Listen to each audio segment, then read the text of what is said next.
Hey guys, it's Dr. Justo Marcagiani here with Evan Brand. Today we're going to be talking about natural solutions to help relieve and support your allergies. Springtime is officially here. It's like the last week, everything around my home has been blooming. It's been amazing.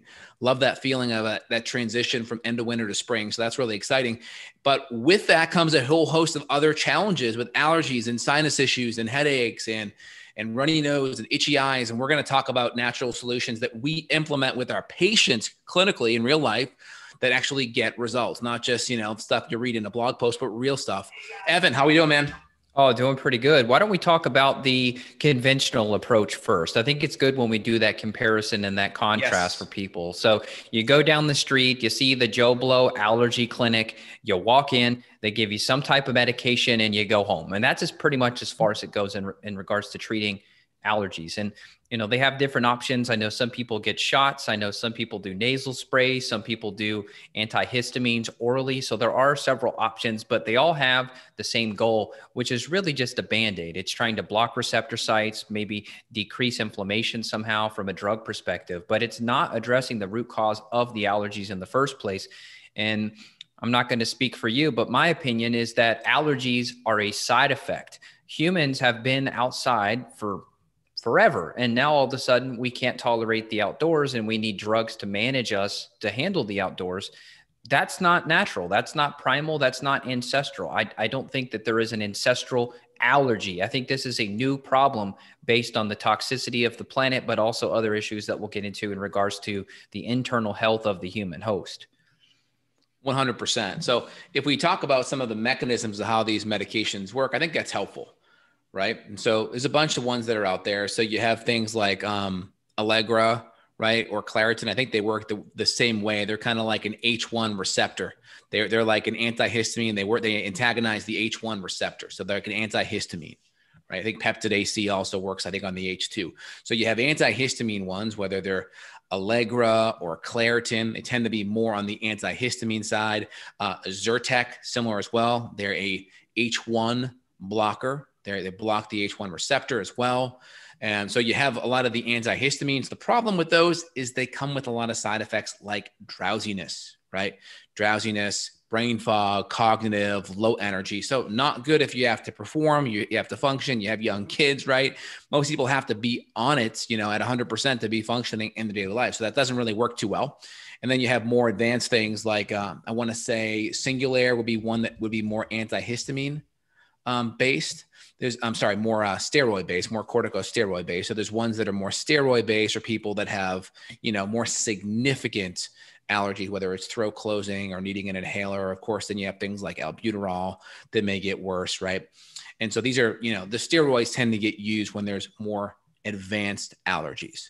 And then, of course, you have some of the allergy shots, which tend to be a little bit more natural, which tend to be exposing yourself a little bit to the allergen as a way of kind of building up an immune response that's not going to be over responsive come that allergy season. Those are some of the big things off the bat. Anything you want to highlight, Evan?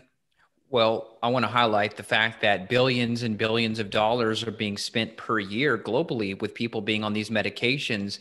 And it really gives them a false sense of security, meaning, yeah, it might help the symptoms, but this is not getting to why someone is unhealthy in the first place.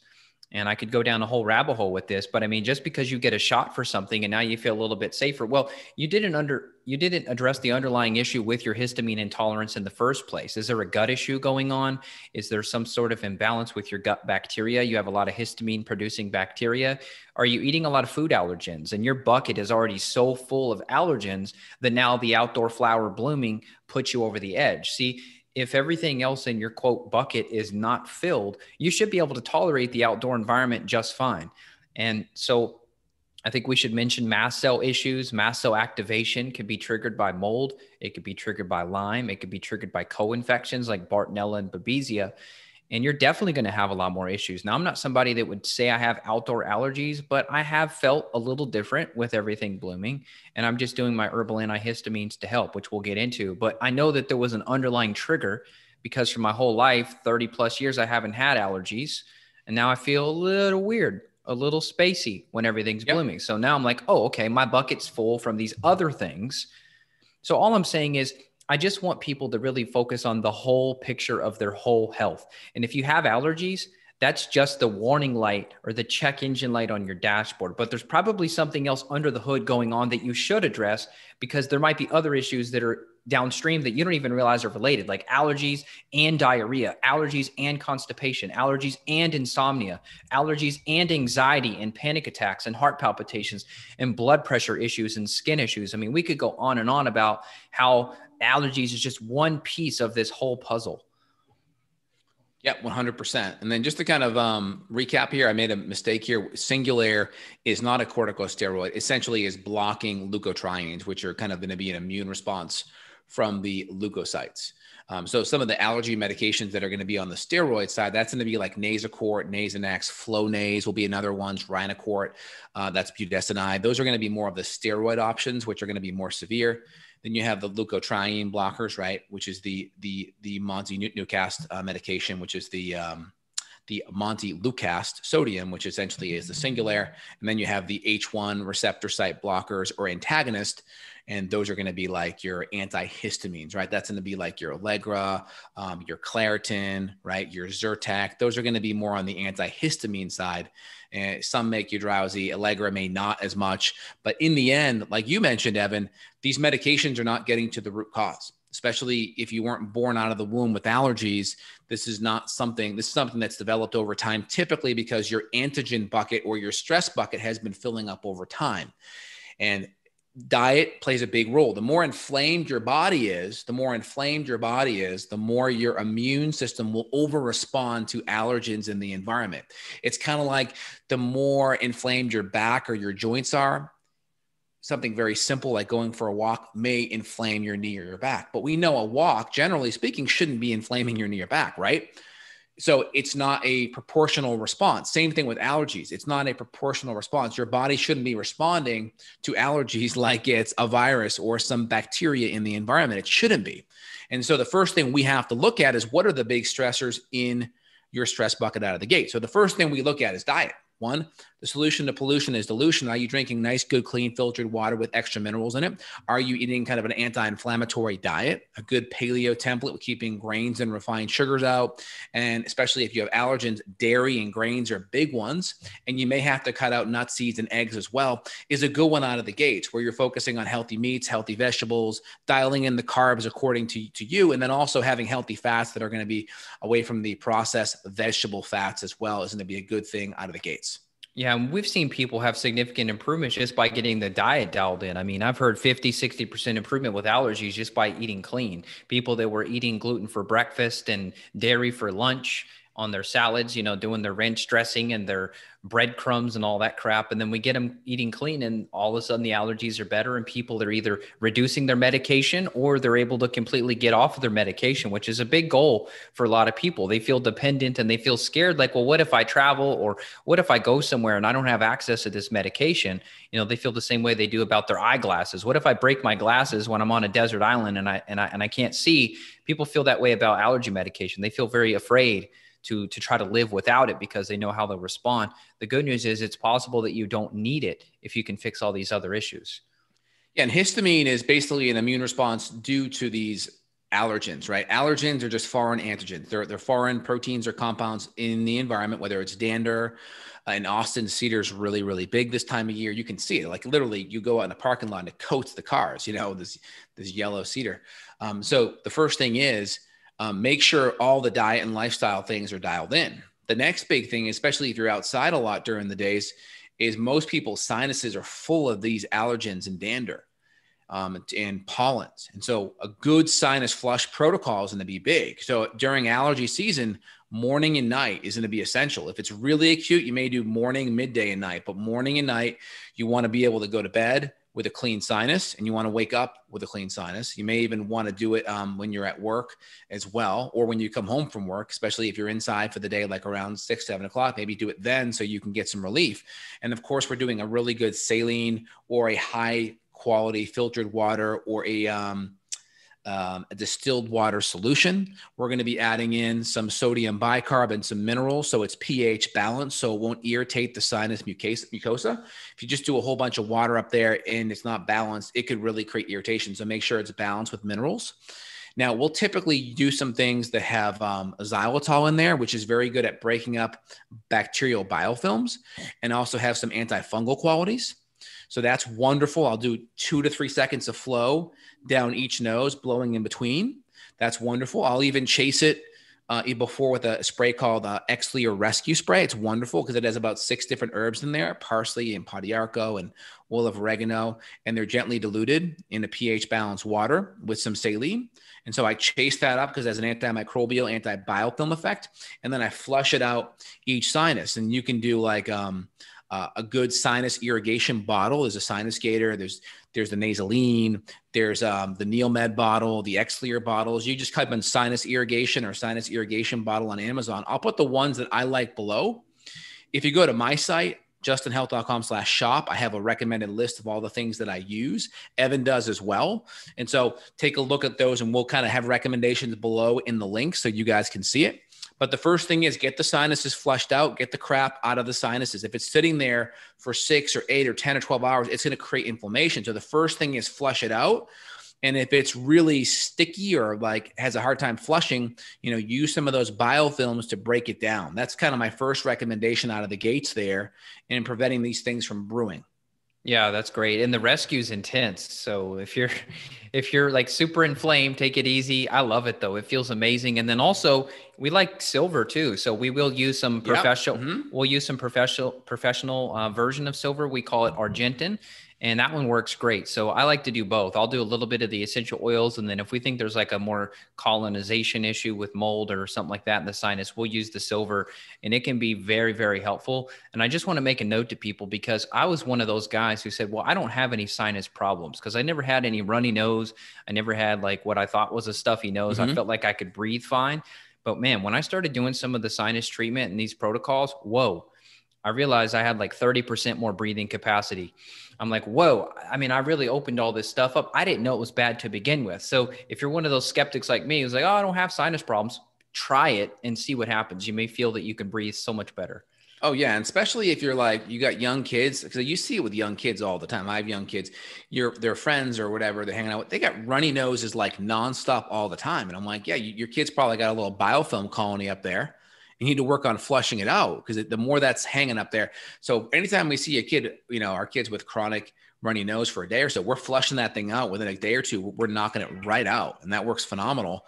And then you can also use things like N-acetylcysteine to dry out those sinuses too, which can be very helpful. So there's a lot of mucus. You can dry it out with the NAC, which is excellent. Very, very good out of the gates. Yep. So let's talk about the gut. So I want to hit on some of the gut infections. And we hear Justin's cat. If you hear meow, that's his cat. So maybe I just gave him a little kick under the table. I'm like, get out of here, Dexter. Maybe he wants some sinus rinsing. I know. So, oh God, that'd be terrible. I know that'd be impossible to do. All right. So let's hit on the gut. So because this is a big deal. And I've had many people with histamine and sinus problems say that the single biggest thing they've ever done beyond the sinus rinsing and the actual quote allergy treatments was actually just fixing the gut. And I believe this is because of all the histamine producing bacteria that we see in all these bacterial overgrowth cases. So if you're coming to work with us clinically, what we're going to be doing is looking at your urine and looking at your stool to be looking for different infections or imbalances. And the good news is when you use herbs to rebalance all these bacteria, now you've drained the bucket so much that you can handle the outdoor environment. And so in fact, even some of the reviews on some of the products we use, that people will say, hey, these herbs cured my histamine intolerance. And we did nothing with the sinuses. We did nothing in the quote allergy realm. We simply fixed the gut. So I don't want people to ignore that. And that's why I was saying I was a little frustrated in the beginning because people will go to the allergy doctor and they never bring up the gut. They never bring up the diet. They just don't even have a clue. 110%. So the first thing is, it's like get the inflammation down in your gut. And that's going to be food, excess refined sugar, inflammatory foods, junky omega-6 processed fatty fats, which are going to be like soy, canola, safflower, right? If you're going to do any plant-based fats, coconut, olive oil, avocado oil are going to be better. Some palm is going to be great. Animal fats are going to be, of course, awesome. And then if you can tolerate ghee or butter, great. If you have allergies out of the gates, pull those out because those can be mucus forming.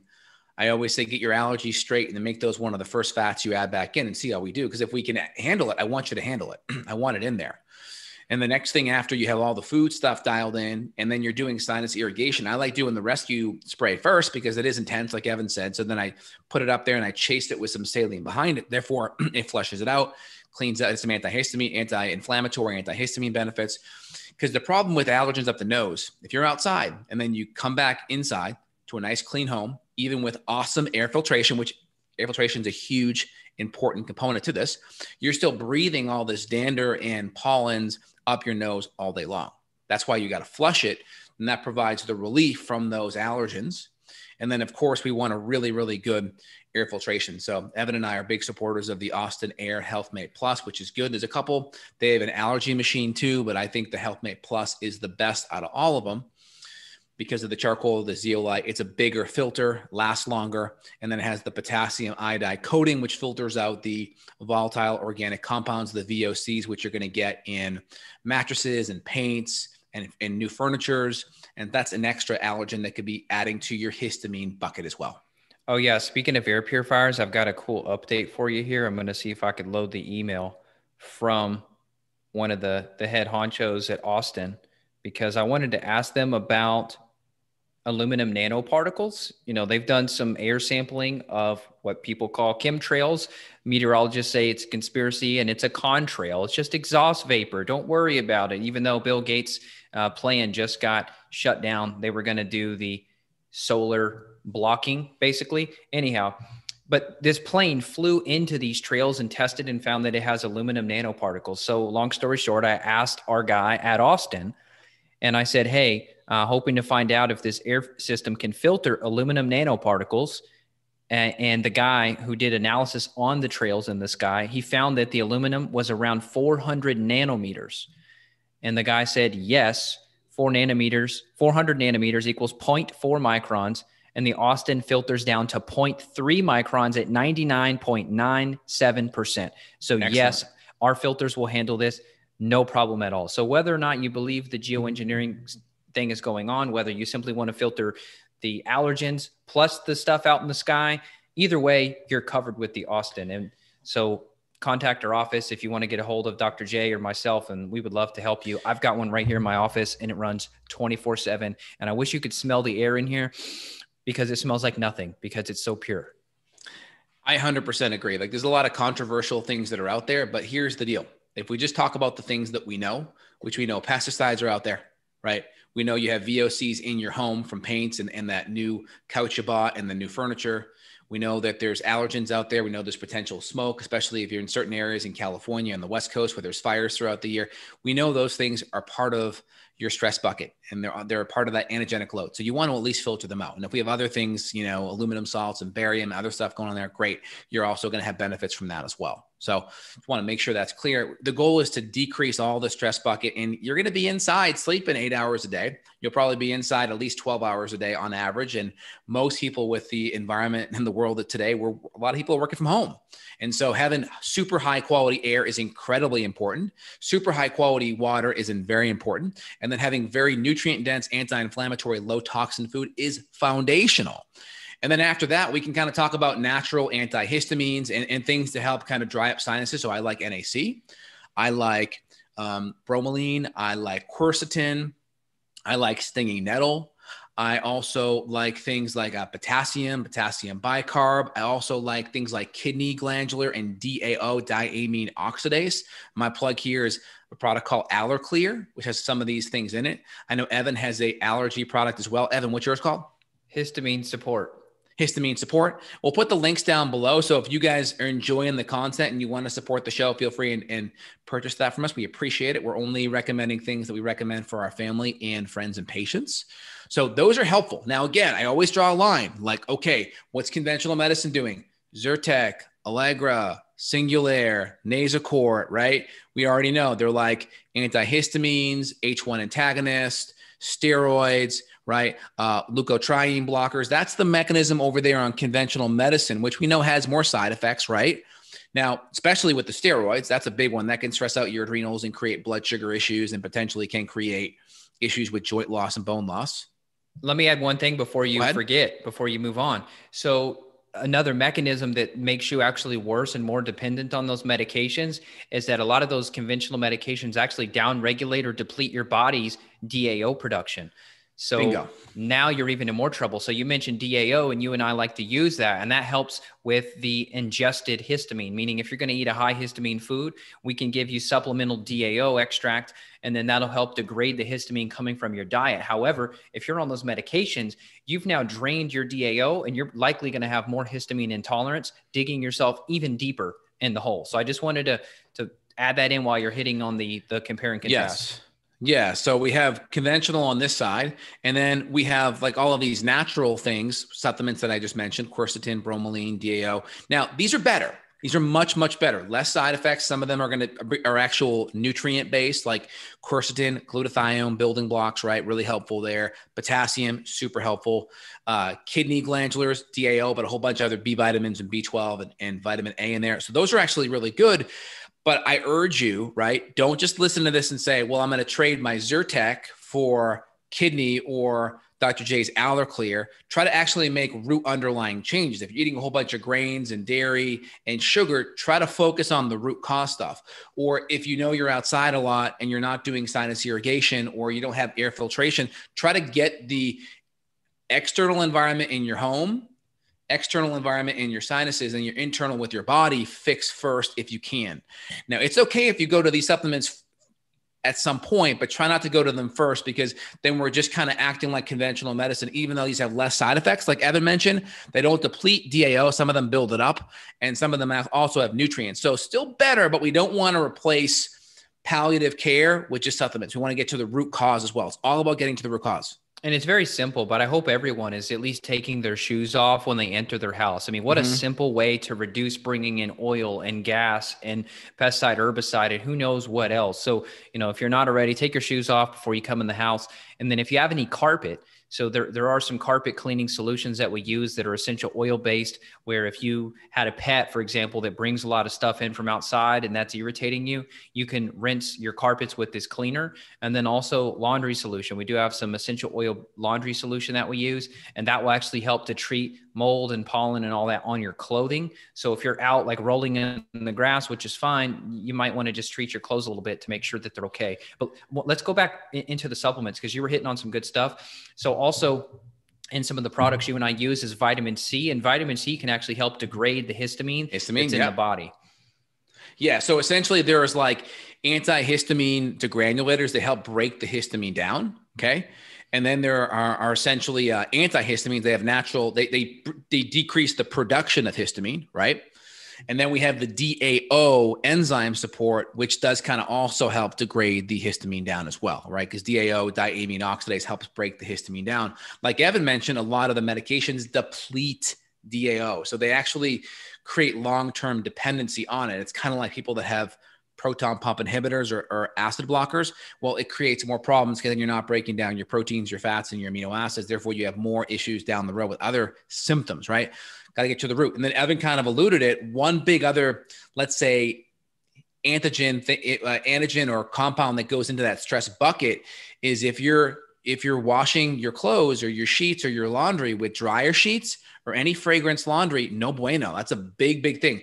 If you're just conventional, at least get I like the All Free and Clear. That's a good one. That's like dermatologist approved for like eczema and like chemical sensitivity. That's at all major stores. So you can always get the All Free and Clear. You can do 7th Generation Free and Clear. There's a couple other brands that are out there that have just essential oil based, no scents, nothing like that. That's ideal. And ideally no dryer sheets. And if you need more support to get extra odors out, there's baking soda. There's the baking soda company makes one called Wash Soda. Wash Soda is essentially baking soda for your laundry, and it's got it's got a sodium bicarb in there, and it just sucks out any mold or kind of like more pungent smells in your clothes.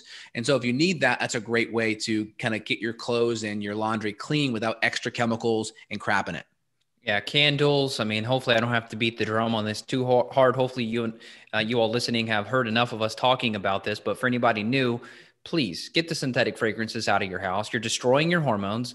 You know, men, you're affecting testosterone and estrogen. Women, same thing for you. So, any Glade plugins, air fresheners after you poop, turn the exhaust fan on. Use essential oils if you have nasty smelling poops. You know, you don't need to be using synthetic toxic chemicals because that's filling up your bucket. And then you're using Pine Sol to clean your floor. So make sure your floor cleaners are legit and those are clean. Make sure all of the cleaning chemicals you're using are clean. Seventh Generation or Branch Basics. There's so many good brands now. There's no excuse to not use clean products when you're cleaning your dishes. Make sure you're not using synthetic fragrances in your dishwasher. You can use Free and Clear for that. And your hand soap, your shampoo, your conditioner, your deodorant, everything needs to be clean because you're just filling up your bucket if you're exposing yourself to all that garbage.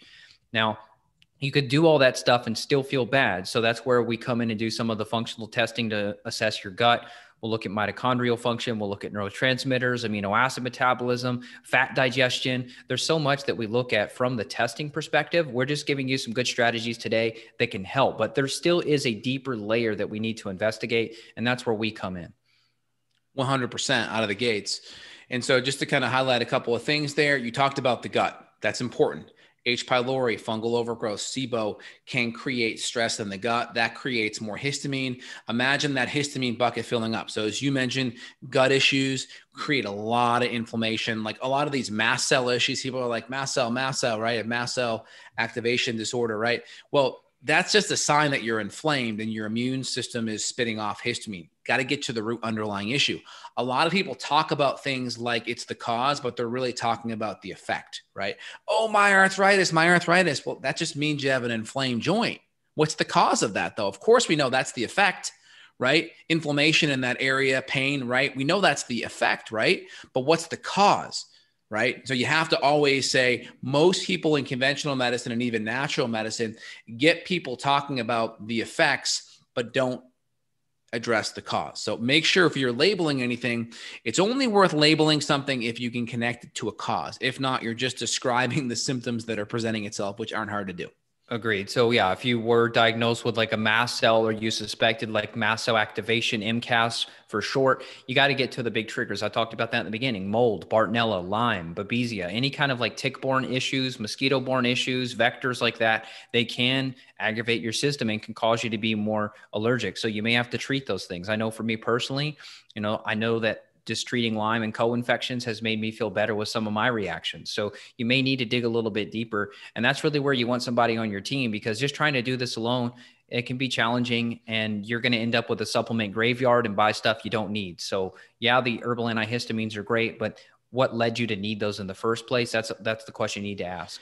And I agree. And then I can tell you, like, there are some low-hanging fruits that can do amazing things. I'll give you case in point. I had one patient literally before me went to Mayo Clinic.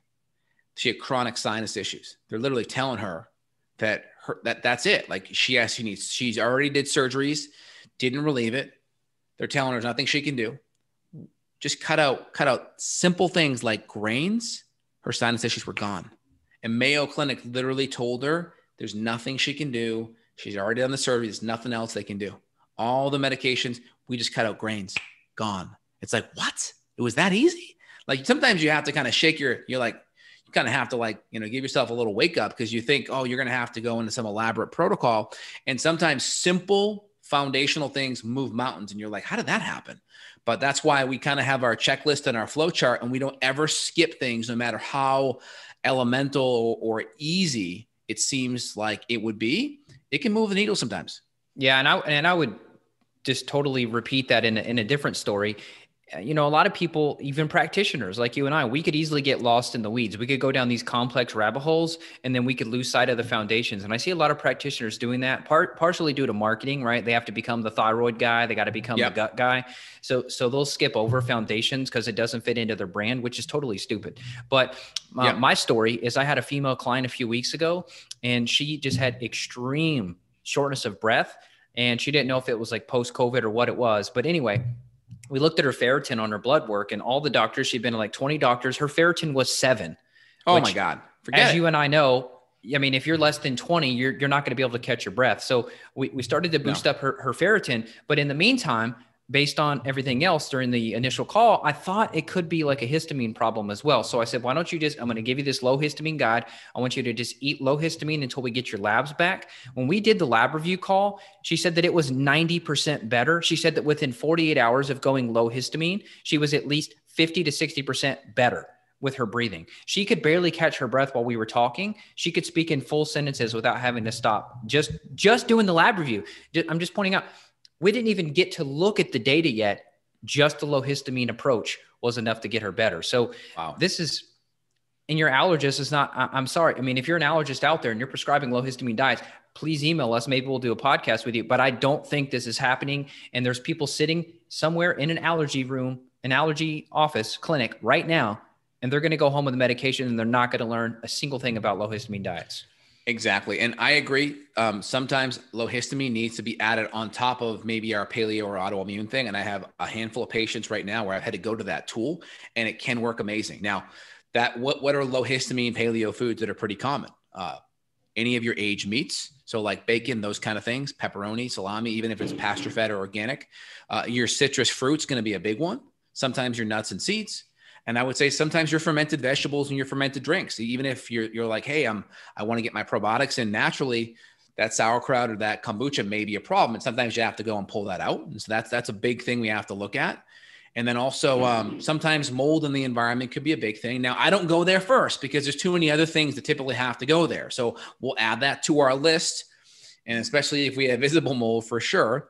But if people are feeling better coming back in their home, that's usually a good sign. Most people with allergy season this time of year, it's a punctuated response and they really feel worse when they're outside. That's when you kind of know that it's probably more environmental than not. If it's just mold inside, normally it's an all year round kind of thing. Would you agree on that, Evan? Oh yeah, I would agree. Yeah. And with like our air purifiers and everything, I know that I feel significantly better when I'm in my house. Yes. So to me, I'm like, okay, good. I'm kind of the canary, right? So I can pick up on things. And so I think if people are in tune enough, you should know, like if you're out at the store and you're outside and then you go in your home, do you get any relief? If not, then your home could be a contributing factor and we can rule that in or out. Exactly. And then of course the good sinus irrigation is wonderful. We'll put links for that below. We talked about the diet, talked about food, talked about supplementation. We'll put links for everything. And then outside of that, hormones do play a very important role. So women with chronically low progesterone, people with low cortisol in general, these are kind of natural anti-inflammatory hormones. If they're chronically low or depleted, they can affect your immune system. And so again, we know medications like Nasocort, budesonide, they're steroids, right? And so they're giving you steroids to kind of help with the inflammation of the allergens. And so we know if your natural steroids are incredibly low or depleted over time for many reasons we mentioned already, looking at your natural progesterone, your natural cortisol levels may play an important role. So taking a look at the adrenals, taking a look at the female hormones, especially right around day 20 or in the luteal phase or so is very important. That plays a very important role. Good call. I mean, we could probably do a whole part 2 on that, the adrenal allergy connection. Yeah, totally.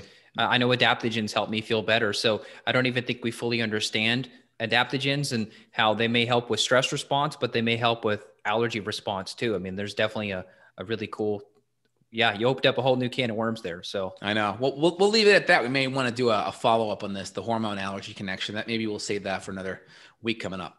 Well, I hope people enjoy this as much as you and I do. I mean, just listening back and trying to like listen to our conversation as an outsider, I'm like, wow, this is such amazing information and you're not hearing about this. So I really hope that you guys listening will share this with your friends, your family, and review us. Go on your Apple Podcast app. That's the best place to review us and look at Dr. J's show, look at my show, and just click 5 stars if you think we deserve it and give us some words. Give us some words of affirmation. Tell us what you think because this really helps us. And we don't have to do this. We just love doing it. And we love sharing with people. You know, we get hundreds and hundreds and hundreds of thousands of people listening per year. We just love it. And if we can just put a dent in the world and make people feel better, then our job is complete. So please, sharing is caring. And if you need help clinically, you can reach out to Dr. J. He would love to help you with these issues. The website is justinhealth.com. If you'd like help from me, my website, evanbrand.com, has all the info. You can book free calls with our staff and talk to us about your symptoms, your goals, what's going on. We'll see if you're a good fit for care and take it from there. Absolutely. And we appreciate you guys for, sharing everything and writing some good reviews and putting your comments down. It helps keep us inspired and it gives us more ideas of future topics to write about. So put your concerns on there, make notes on things you want to hear about as well. Love to see it. And that'll give us good fodder for future podcasts. Hey, Evan, it was awesome chatting with you, man. You have a great week. Take care now.